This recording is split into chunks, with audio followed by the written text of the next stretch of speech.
तो सर्वप्रथम तो आपण समस्त चरण में मोर कोटि कोटि प्रणाम। तो आज साधु संघ प्रोग्राम रे आपण समस्त को स्वागत एवं अभिनंदन। आज जो श्लोक आम पढ़ले बहुत गुरुत्वपूर्ण श्लोक, कहीं यहीटा आम जाने बोली संसार रे आम हिंदू धर्म में देखिए बहुत भगवान को निराकार मानते। बहुत लोग भगवान कौन से आकार नहीं, कहीं छुटकारा मिल जाव आ सेवा ही करते पड़ोनी है ना। साकार बोली भाविले सिना सेवा कर, सका उठ मंगल आरती कर, दर्शन आरती कर, भोगला भाव एत किए करगले बाबा भाई भगवान आकार फाकर किसी ना। तो या द्वारा कौन हुए से असुर सब्यस्त कराऊँच आ दूरे से कौन बारंबार जन्म मृत्यु चक्र पड़े। भगवान तो यहीटा ही चाहती ना। भगवान आमर परम पिता, पिता पाखरे संतान रहिबार अधिकार, किंतु आज बिछड़ी जाइए कहीं अनादि जुगर ये घुरुचे। तो भगवान चाहती भाई मो पाखु पलि आसल, किंतु किछि तो देवता पूजार लगिगले देवलोक को जावाई। हाँ आउ किछि मानिले कौन जे भगवान निराकार। तो ये जो निराकार अनुभूति प्रभुपाद जमी पर्पट लिखिले। तो आज आम श्लोक 24 नंबर श्लोक पढ़ले मुझे श्लोकटा को कहीदे जे अव्यक्त व्यक्ति मापन मन्यते माम बुद्धय परम भाव जानत माम वे अनुमतम। माने जो अल्प बुद्धि संपन्न लोक मैंने मत जानती ना, से भावती जे मुझे रूप बा व्यक्तित्व धारण कर अति सीमित ज्ञान हेतु से मोर अपरिवर्तित एवं परम शक्ति अर्थात उच्चतर प्रकृति को जानते ना। उच्चतर प्रकृति नीचतर प्रकृति, आमे समस्ते अच्छे नीचतर प्रकृति से शरीर बदलुचे। हाँ जन्म ठू बुढ़ा है मृत्यु पर्यंत आम 6 प्रकार शरीर बदलुचे है ना। प्रथमे शिशु होचे, जन्म होचे, फिर बढ़ुचे, फिर किसी दिन पर स्थिर रही जाऊे, फिर किसी उत्पत्ति करुचे, फिर क्षय हो जाऊे, फिर मरी जाऊे। तो ये नीचतर प्रकृतिर काम, किंतु उच्चतर प्रकृति सेमती किसी ना, से जन्म नहीं। आत्मार जमी जन्म ना मृत्यु ना, से भगवान धाम आत्मार जन्म ना, से जो चिन्मय शरीर भगवान जमी सचित आनंदमय शरीर से चिन्मय शरीर मिले। तो से भगवान उच्चतर शक्ति भगवान धाम रे काम करे, एटा अल्प बुद्धि संपन्न लोक बुझती ना। भगवान को भावती से संसार को भगवान भगवान निराकार, किंतु जिते संसार को आसती आम भली से शरीर स्वीकार करती। तो यहाँ से भगवान पूरा क्लीयर करदे, थापड़ा मारे जे मैंने ये कथा कहते हैं। तो भाभी किमी तुम भाभी पारुच एमती कहीं से साधारण मनुष्य भावती जमी कहले ना भगवान गोटे राजपुत्र बा वसुदेव देवकी पुत्र बोली भावती, बा गोटे बहुत विशाल किसी शक्तिमान पुरुष बोली भावती, भगवान बोली भाभी पारती। तो जेहेतु कहीं भाभी पारती ना रजगुण तम गुण जो एवं मायार ग्रस्त से अच्छा, तो से भगवान को स्वीकार करते ना साकार रूप में। तो से आमको कौन करते पड़ो, जमी प्रभुपाद ये माने प्रकटे लिखिले केवल कृष्ण सेवा बा भक्ति जोग मार्ग रे कृष्ण कर्म जरिया रे ही व्यक्ति तांको बुझी पारिबो। जेतेबेले व्यक्ति हरे कृष्ण महामंत्र अर्थात हरे कृष्ण कृष्ण कृष्ण हरे हरे, हरि राम राम राम हरे हरे कीर्तन करिबो, जप करिबो, धीरे धीरे चेतना रूप को दर्पण मार्जन हबो, सेतेबेले तार रजगुण तम गुण विनाश हबो। फिर धीरे धीरे सी भगवान को बुझी पारिबो। नले कौनसी आपण केते भी मथा फोड़ी दियंतु, आखि फोड़ी दियंतु, वेद वेदांत पढ़ी पढ़ी भगवान को केबे बुझी पारिबे नहीं। जमती श्रुतिर गोटे श्लोक अच्छी जेटी कहुची यथा खर चंदन भार बाई भारस्य बेता नतु चंदनस्य तथा च विप्रा श्रुतिशास्त्र युक्ता मदभक्तिहीन खरवत वदंती। भगवान ये श्लोकटा निज मुहरे कहते क्यों माने जो मैंने ये कहते जो मैंने मदभक्तिहीन मोर भक्तिहीन शास्त्र रे से युक्ता माने ये उदाहरण दूसरी जो मैंने शास्त्र युक्त से गध सहित तुलना कर कौन पाई ना जमीती गध यथा खर चंदन भार भाई माने जमीती गध कौन करे चंदन भार को ढोए, मालिक कौन करे चंदनर भार को ता पिठी लदिकी गोटे स्थान रु अन्य स्थान को लेकिन जाए।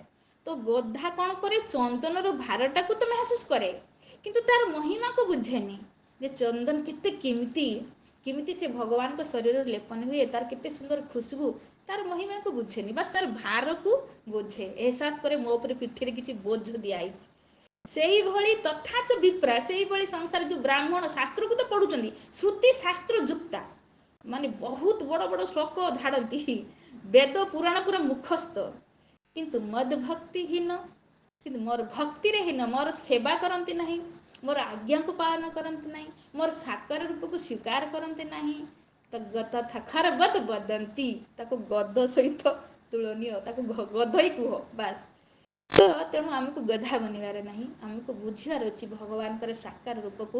ଦେଖନ୍ତୁ ଏଇଠି ଗୋଟେ ଦୃଷ୍ଟାନ୍ତରେ ବୁଝାନ୍ତି, ଯେମିତି ଆମ ଘରେ ଲାଇଟ୍ଟା ଜଳୁଛି, ଲାଇଟ୍ଟା ଜଳୁଛି, ପ୍ଲଗ୍ ଫିଟ୍ ଅଛି ନା, ହଁ, ତ ସେ ଯେଉଁ ପ୍ଲଗ୍ ଭିତରେ ଦେଖିବେ 3ଟା ତାର ଥାଏ, ଗ୍ରୀନ୍, ୟେଲୋ, ରେଡ୍, ସାୟଦ ଆପଣମାନେ ଯେ ଜାଣିଥିବେ।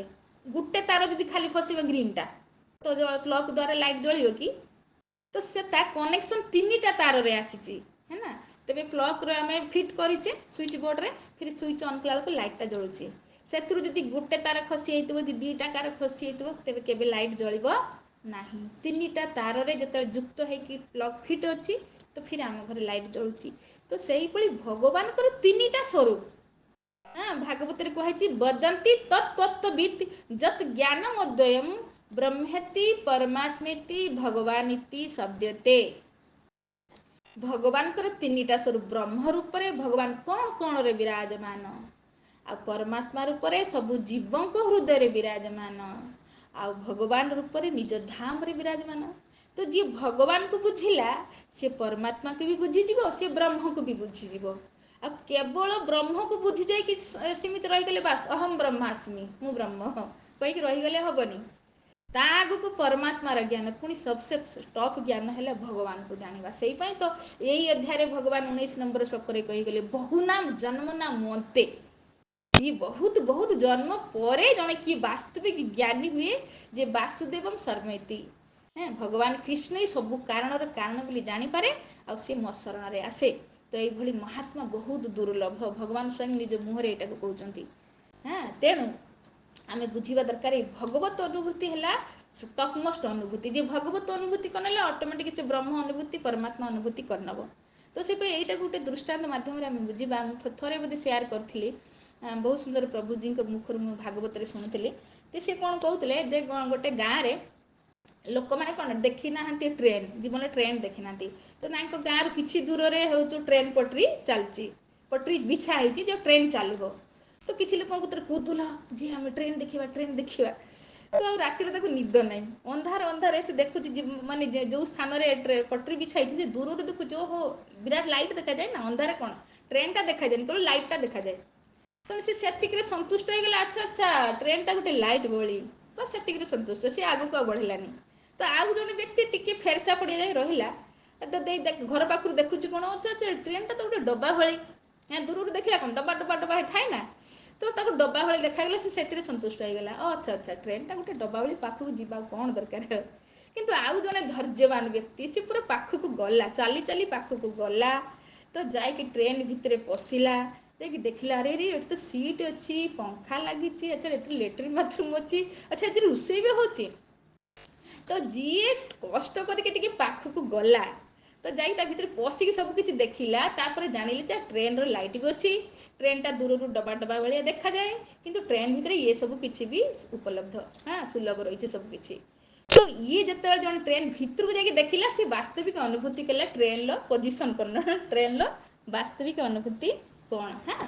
ତ ସେଇଭଳି ଆମକୁ ଟିକେ କଷ୍ଟ କରତେ ପଡ଼ିବ, ଭଗବାନଙ୍କୁ ବୁଝିବା ପାଇଁ ହେଲେ କଷ୍ଟ କଲେ କୃଷ୍ଣ ମିଳେ ନା, ଆଉ କଷ୍ଟ ହିଁ କରିବାନି, ତପସ୍ୟା କିଛି କରିବାନି। ତ ଆମେ କହିବା ଭଗବାନଙ୍କୁ ବୁଝିଯିବା, କେବେ ସମ୍ଭବ ହବନି, ଭଗବାନ ବୁଝିତେ ହିଁ ଦେବେନି। ଆମେ କହିବା ବିନା କଷ୍ଟ ଖାଲି ବେଦାନ୍ତ ପଢ଼ ପଢ଼ ପଢ଼, ଭଗବାନଙ୍କୁ ବୁଝିଯିବା ନାହିଁ। ପଢ଼ିବା ସଙ୍ଗେ ସଙ୍ଗେ ଜ୍ଞାନ, ସେଇପାଇଁ ଏ ଅଧ୍ୟାୟଟା ନା ଜ୍ଞାନ ବିଜ୍ଞାନ, ଯେଉଁ ବିଜ୍ଞାନ ମାନେ ନିଜ ଜୀବନରେ କିଛି ଆପ୍ଲାଏ କରିବା। ଯେତେବେଳେ ଜାଣିଲେ କୃଷ୍ଣ ଭଗବାନ ଆଉ ଆମେ ତାଙ୍କର ଅଂଶ, ତେବେ ଅଂଶର କାମ ହେଲା ସେବା କରିବା। ତ ଯେତେବେଳେ ଆମେ ସେବା କରିବା, फिर धीरे धीरे भगवान तेषाम अहम अनुकंपार्थम अज्ञान तम ज्ञान अजतम, भगवान ये कहते 10ମ अध्याय, मु अनुकंपा करिकी अज्ञान रूपी अंधकार को ता हृदय मिटाई दिए, नाशयामी आत्मभावस्थ ज्ञान दीपेन भास्वता।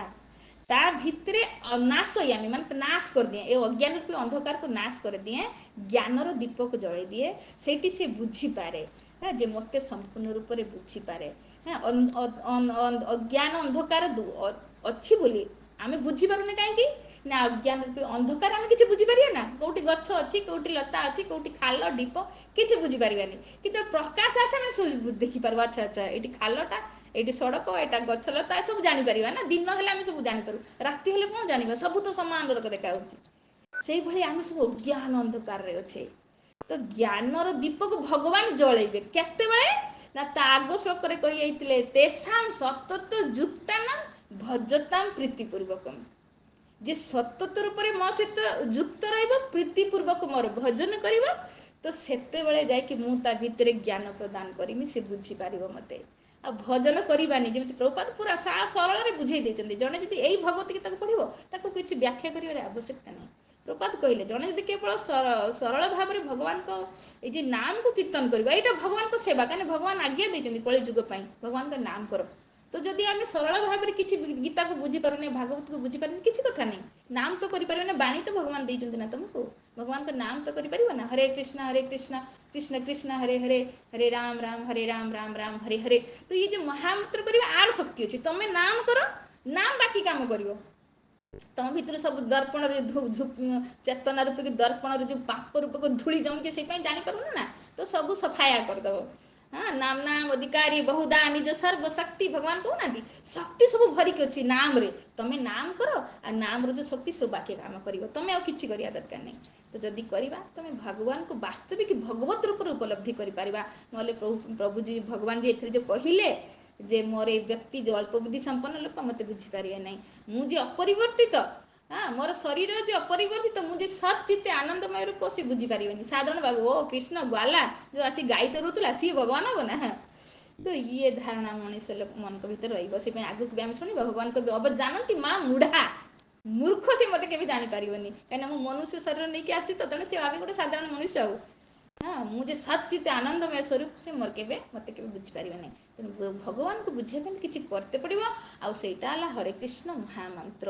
ତ ଯେତେବେଳେ ଆମେ ହରେ କୃଷ୍ଣ ମହାମନ୍ତ୍ର କରିବା ସରଳ ଭାବରେ, ଯଦି ଦସ୍ୟୁ ରତ୍ନାକର ଉଲୁଟା ନାମ ଜପତ ଜଗ ଜାନ ବାଲ୍ମୀକି ଭାଇ ବ୍ରହ୍ମ ସମାନ, ଉଲଟା ନାମ ଜପ କରିକି ଯଦି ସିଏ ବ୍ରହ୍ମ ସମାନ ହେଇଗଲା, ତ ଆମେ ହେଇପାରି ତ୍ରିକାଳଦର୍ଶୀ ହେଇଗଲା। ତ ଆମେ ସୁଲୁଟା ନାମ କରିକି ହେଇପାରିବାନି। ତ ନାମ ଉପରେ ପୂର୍ଣ୍ଣ ବିଶ୍ୱାସ ରଖିବା ଦରକାର। ତ ଭଗବାନଙ୍କର ଏଇଟା ଆଦେଶ କଳି ଯୁଗର ଜୀବମାନଙ୍କ ପାଇଁ। ତ ଆମେ ମାନେ ନିଜେ କରିବା, ଆମ ସହିତ ଯେମାନେ ବି ଆସୁଛନ୍ତି ସେମାନଙ୍କୁ ପ୍ରବର୍ତ୍ତେଇବା, ଭାଇ ଜପ କର। ତ ଜପ କଲେ ସେ ନିଜେ ବୁଝିପାରିବେ, ଭଗବାନଙ୍କର ବାସ୍ତବିକ ସ୍ୱରୂପକୁ ବୁଝିପାରିବେ। ଠିକ୍ ଅଛି, ସମୟ ହେଇଯାଇଛନ୍ତି, ଏଇଠି ରଖିବା। ହରେ କୃଷ୍ଣ କୃଷ୍ଣ କୃଷ୍ଣ ହରେ ହରେ, ହରେ ରାମ ରାମ ରାମ ହରେ ହରେ। ତ ବହୁତ ଡିଷ୍ଟର୍ବାନ୍ସ ଯୋଗୁରୁ ମୁଁ ଭଡ଼ାଭଡ଼ କ'ଣ କହିଗଲି ମୁଁ ନିଜେ ବି ଜାଣିନି, କ୍ଷମା କରିଦେବେ ଯଦି କିଛି ଭୁଲ ତ୍ରୁଟି ହେଇଥିବ। ହରେ କୃଷ୍ଣ।